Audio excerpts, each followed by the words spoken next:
இது நம்ம channel grow expert. இன்றைக்கி என்ன பார்க்க போகிறோன்னா, இன்றைக்கான மார்க்கெட் அப்டேட் பற்றி தான் இந்த வீடியோவில் பார்க்க போகிறோம். ஸோ குறிப்பாக வந்து இது வரைக்கும் நம்ம சேனலை சப்ஸ்கிரைப் பண்ணாமல் வீடியோ பார்த்துட்ருக்கீங்க அப்படின்னா, share market, wealth development, personal development, career planning இந்த மாதிரியான அப்டேட்ஸ் தெரிஞ்சுக்கிறதுக்கு நம்மளோட சேனலை மறக்காமல் சப்ஸ்கிரைப் பண்ணிடுங்க. ஸோ ஓவரால் மார்க்கெட் பொறுத்த வரைக்கும் இன்றைக்கி வந்து ரீபவுண்ட் ஆகிருக்குன்னு சொல்லணும். நேற்று மார்க்கெட் வந்து அந்த அடி அடிச்சிருந்தாங்க. ஸோ குறிப்பாக க்ரூட் ஆயில், ஜியோபாலிட்டிக்கல் சுச்சுவேஷன் இந்த ரீசனால். ஸோ இன்றைக்கி நீங்கள் மார்க்கெட் பார்த்தீங்க அப்படின்னா கொஞ்சம் சென்டிமெண்ட் வந்து பாசிட்டிவாக வந்திருக்கும். ஸோ மார்க்கெட் அப்டேட்குள்ளே போகிறதுக்கு முன்னாடி ஒர்க் முடிச்சுட்டு வந்து மார்க்கெட் நியூஸை வந்து அப்லோட் பண்ணுறதுக்கு கொஞ்சம் டைம் முன்ன பின்ன ஆகுது. ஸோ அதனால் நம்மளால் கன்சிஸ்டண்ட்டாக ஒரே டைமில் போட முடியல. அதனால் எனக்கு ஒரு சின்ன தாட் ப்ராசஸ் இருக்குது. So daily share market update வீடியோவை மார்னிங் 8 o'clock போஸ்ட் பண்ணிவிட்டு அண்ட் வந்து நைட்டு வந்து general shares analysis, multi bagger stock எடுக்கிறது இப்படி, பாண்ட் மார்க்கெட் பற்றி, வெல்த் கிரியேஷன் பற்றி வீடியோ மேக் பண்ணி போடலான்னு இருக்கேன். இது உங்களுக்கு ஓகேவா இருந்துச்சுன்னா காலையில் ஒரு 8:30க்கு ஃபஸ்ட்டு வீடியோவும் அண்ட் ஈவினிங் 6 o'clock உங்களுக்கு இன்னொரு வீடியோவும் வரும். ஓகே அப்படின்னா ஓகேன்னு சொல்லிட்டு கமெண்ட் பண்ணுங்கள். அட்லீஸ்ட் ஒரு 2-3 பேர் ஓகேன்னு போட்டிருந்தீங்கன்னா அது கொஞ்சம் பெட்டராக இருக்கும். ஏன்னா ஒரே டைமில் போட்டோன்னா உங்களுக்குமே ஓகே இந்த டைமில் நம்ம வீடியோ போடுவோங்கிற ஒரு எக்ஸ்பெக்டேஷன்ஸ் இருக்கும். ஏன்னா எனக்குமே வந்து கொஞ்சம் ரஷ் ஆகிற மாதிரி இருக்குது. நான் ரஷ் பண்ணி வீடியோ போட விரும்பலை. ஸோ ஓவரியை பொறுத்த வரைக்கும் மார்க்கெட் வந்து இன்றைக்கி வி ஷேப் ரெக்கவரி பவுன்ஸ் கொடுத்துருக்குன்னு சொல்லணும். ஓவரால் சென்செக்ஸ் பொறுத்த வரைக்கும் 514 பாயிண்ட்ஸ் கிட்ட அப்பா இருக்குது. நிஃப்டி 50 பொறுத்த வரைக்கும் 164 கிட்ட அப்பா இருக்குது. ரியல் எஸ்டேட் ஸ்டாக் வந்து 1.4%, health care 1.2% up, consumer durables 1.11, banking 0.8, telecom 0.9, auto 0.4, metals வந்து 0.6, ஐடி வந்து 1.11% அப்பா இருக்குது. ஸோ ஓவரால் இன்னைக்கு மார்க்கெட் கொஞ்சம் பாசிட்டிவாக இருக்குன்னு தான் சொல்லணும். கீ நியூஸஸ் ஆஃப் மார்க்கெட் பொறுத்த வரைக்கும் ஆல்ரெடி சொல்லியிருந்தேன், ட்ரம்ப் வந்து ஈரானோட இருந்த சீஸ்ஃபயர் எல்லாமே முடிஞ்சிருச்சு, இனிமேல் போகிறதான் அப்படிங்கிற மாதிரி சொல்லிட்டாரு. ஸோ உடனே க்ரூட் ஆயில் வந்து கண்ணாப்பின்னான்னு இன்க்ரீஸ் ஆகிடுச்சு, 2% கிட்ட இன்க்ரீஸ் ஆகிருக்கு. அண்ட் அதை பொறுத்த வரைக்கும் இன்றைக்கான மார்க்கெட்டில் ஸ்பெசிஃபிக்காக பிரெண்ட் க்ரூடு மட்டும் 6% கிட்ட ஜம்ப் ஆகி 78 ரூபாய் கிட்ட வந்துருச்சு. க்ரூட் ஆயில் ப்ரைஸ் இன்க்ரீஸ் ஆகிடுச்சு. இதுக்கு அகேன்ஸ்டாக கரன்சி நீங்கள் பார்த்தீங்கன்னா 95.5 கிட்ட வந்துருச்சு. இது எல்லாமே இந்தியாவுக்கு ஒரு மோசமான நியூஸாக இருக்குது. அப்படி இருந்தும் ஐடி, ஃபார்மா, எக்ஸ்போர்ட்ஸு இந்த மாதிரியான ஸ்டாக்ஸுக்கு ஒரு நல்ல பாசிட்டிவாக இருக்குன்னு தான் சொல்லணும். இதுக்கப்புறம் முக்கியமாக நான் சொல்ல விரும்புகிறது, பிஎம் வந்து என்ன சொல்லியிருக்காரு அப்படின்னா, உங்களோட தங்கத்தை வந்து நீங்கள் வந்து பல ஜுவல்லரி ஷாப், உங்கள் ஆத்தரைஸ் ஜுவல்லரி ஷாப்பில் கொடுத்து நீங்கள் அதுக்கு இன்ட்ரெஸ்ட் வந்து வாங்கிக்கலாம். அந்த இன்ட்ரெஸ்ட் பீரியட் முடியும் போது நீங்கள் எதர் தங்கமாவோ இல்லை வந்து கேஷாவோ ரிட்டர்ன் பண்ணிக்கலாங்கிற மாதிரி ஒரு ஸ்கீம் எடுத்துகிட்டு வந்திருக்காரு. எதுக்கு அப்படின்னா, நிறைய கோல்டு வந்து இந்தியன் ஹவுசஸில் ஐடியலாக இருக்குது. ஸோ அதனால் அதை வந்து வெளியே எடுத்துகிட்டு வரணுங்கிற ஒரு ஸ்கீமில் வந்திருக்காரு. என்னோட தனிப்பட்ட கருத்து சொல்கிறேன், எவனையும் நம்பி கொண்டு போய் கடையில் வைக்காதீங்க, நாமத்தை போட்டு போயிடுவாங்க மொத்தமாக. ஸோ கொஞ்சம் கொஞ்சமாக சேர்த்ததை வந்து இந்த மாதிரி கொஞ்சம் காசப்பட்டு கொண்டு போய் கடையில் வைத்து விட வேண்டாம். இதே மாதிரியே மார்க்கெட்டில் ஒரு தடவை நடந்திருக்கு, நம்ம கண்ட்ரியில் இல்லை, யூஎஸில். ஆல்ரெடி வந்து நான் கோல்டுக்கு ஸ்பெசிஃபிக்காக ஒரு வீடியோ மேக் பண்ணி போடுறேன்னு சொன்னேன். ஸோ அதில் வந்து கோல்டோட ஹிஸ்ட்ரி, ஏன் வந்து நான் இந்த கொண்டு போய் வைக்காதீங்க கவர்மெண்ட்டை நம்பின்னு சொல்கிறதுக்கு பிகைனில் இருக்கிற ரீசன், இப்போ கோல்டே வாங்கலாமா வேணாமாங்கிறத டீட்டெயிலாக வீடியோ மேக் பண்ணி போடுறேன். ஆல்ரெடி கோல்டுன்னு கமெண்ட் பண்ண அனைவருக்கும் நன்றி. ஸோ மேக்ரோ பாலிசி பொறுத்த வரைக்கும் ரேட்டு வந்து ஆல்மோஸ்ட் ஸ்டேபிளாக தான் இருக்குது. இன்ட்ரெஸ்ட் ரேட் பொறுத்த வரைக்கும் 5.25, எஃப்ஐஎஸ் வந்து ஆஸ் யூஷுவல் செல்லிங்கு, டிஏஎஸ் வந்து பையிங். ஆர்பிஐ வந்து எப்படியாவது லிக்விடிட்டி வந்து இன்க்ரீஸ் பண்ணிடணும் அப்படின்னு சொல்லிட்டு பார்த்துட்டு இருக்காங்க. ருப்பியை ஸ்ட்ரென்தன் பண்ணுறதுல தான் ஃபுல் ஃபோக்கஸ்டாக இருக்காங்கன்னு சொல்லணும். இந்தியா வந்து யூஎஸோட டேரிஃப் பிளானை வந்து சேலஞ்ச் பண்ணுறாங்க செக்ஷன் 301 ஹியரிங்ஸ் மூலமாக.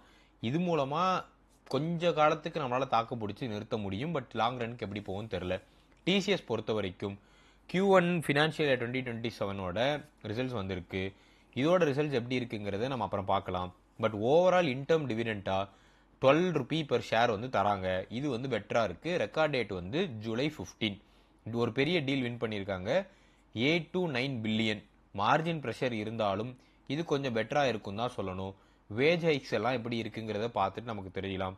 ஓவரால் பொறுத்த வரைக்கும் நிஃப்டி ஐடியில் டிசிஎஸ் மூலமாக இன்னைக்கு இண்டெக்ஸ் 2 to 3% கிட்ட ஓவரால் இன்க்ரீஸ் ஆயிருக்கு. ஸோ பேங்கிங் அண்ட் ஃபினான்ஷியல் பொறுத்த வரைக்கும் எஸ்பிஐ ஃபண்ட்ஸோட management IPO opens on 14th July. So mostly offer for sale தான் ப்ரிடாமினண்ட்டாக இருக்க போகுது. இது வந்து நானுமே கொஞ்சம் டிப்ளமேட்டிக்காக தான் இருக்கேன், இது வாங்கவா வேணாமான்னு சொல்லிட்டு. இன்கேஸ் நான் அதை வாங்கலாம்னு டிசைட் பண்ணியிருந்தேன் அப்படின்னா அப்கமிங் வீடியோவில் அப்டேட் பண்ணுறேன். ஜியோ ஃபினான்ஷியல் பொறுத்த வரைக்கும் 5% கிட்ட ஸ்லைட் ஆயிருக்கு. இதுக்கு பின்னாடி இருக்கிறது வீக்கான மார்க்கெட் சென்டிமெண்ட்டும் ப்ராஃபிட் புக்கிங்கும் பிராடராக நடந்திருக்கு. கம்பெனி ஸ்பெசிஃபிக்காக எந்த ஒரு நெகட்டிவ் நியூஸும் இல்லை. எமண்டம் பொறுத்த வரைக்கும் வெஹிக்கிளோட ப்ரைஸை வந்து 10th ஜூலைலேருந்து இன்க்ரீஸ் பண்ண போகிறோம்னு சொல்லியிருக்காங்க. ஆவரேஜ் ப்ரைஸ் ஹைக் பொறுத்த வரைக்கும் எஸ்யூவிஸில் 2.7%ம் கமர்ஷியல் வெஹிக்கிள்ஸ் பொறுத்த வரைக்கும் 2%ம் இன்க்ரீஸ் பண்ணுறதாக நியூஸ் வந்திருக்கு. மாருதி ஆரம்பித்தாங்க, டாடா, அடுத்து எமண்டம். டாடா மோட்டார்ஸ் பொறுத்த வரைக்கும் 10x பேசஞ்சர் வெஹிக்கிள் சேல்ஸ் வந்து ஃபினான்ஷியல் இயர் 31க்குள்ளே நாங்கள் பண்ணி முடிச்சிருவோங்கிறது அவங்களோட எக்ஸ்பெக்டேஷனாக இருக்குது.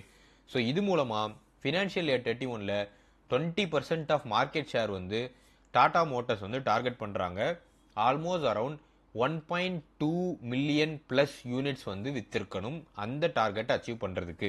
டிவிஎஸ் மோட்டார் பொறுத்த வரைக்கும் இவி லாஜிஸ்டிக்ஸ், ஐஓசி இவி லாஜிஸ்டிக்ஸோட டைப் பண்ணுறாங்க. இந்த பார்ட்னர்ஷிப் பொறுத்த வரைக்கும் எலக்ட்ரிக் மொபிலிட்டியை வந்து எல்பிஜி டெலிவரியில் எடுத்துகிட்டு வரலாங்கிறது அவங்களோட எக்ஸ்பெக்டேஷனாக இருக்குது. கவர்மெண்ட் சைட்லேயுமே இப்போ பெட்ரோல் பேஸ் வெஹிக்கிள்லேருந்து ஈவிக்கு மூவ் ஆகிறாங்க. டிவிஎஸ் இந்த மாதிரியான செக்மெண்ட்டை டார்கெட் பண்ணி லைனப் பண்ணிகிட்டே இருக்காங்க. அருமையாக இருக்குது ஃபுட் பிரிண்ட் பொறுத்த வரைக்கும். பட் ஸ்டாக் பொறுத்த வரைக்கும் கொஞ்சம் காஸ்ட்லி.